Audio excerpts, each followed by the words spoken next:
Welcome to this technical guide on the Dyson SV14. We are Kelatos Informatica, specialists in technical repair.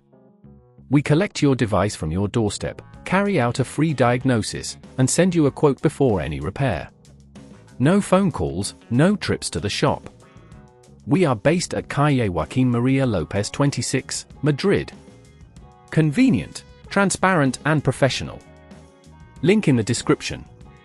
If your Dyson SV14 sounds like something stuck inside, you're not alone.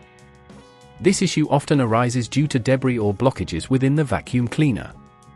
If left unresolved, it can lead to reduced suction power and potential damage to the motor, resulting in costly repairs. To tackle this problem, you will need a few tools: a screwdriver with a Phillips head, a flathead screwdriver, a pair of tweezers, and a soft cloth for cleaning.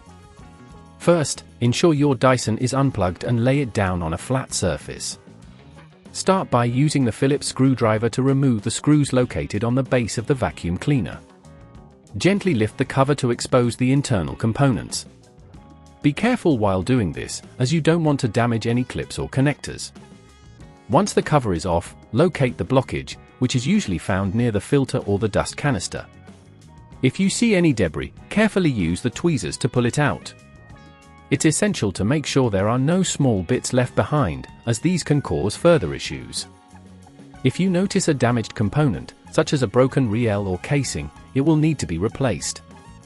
Remove any screws holding this part in place, and gently disconnect any cables attached to it, taking care not to pull too hard.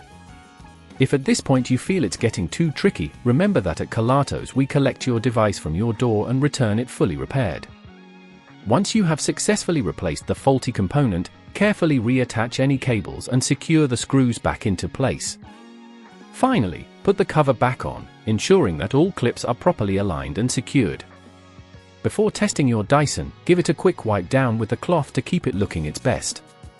Now plug it back in and turn it on to check if the sound has gone and the suction is working properly.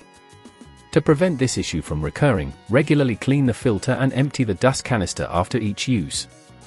Also, be cautious of small objects that can get lodged in the vacuum.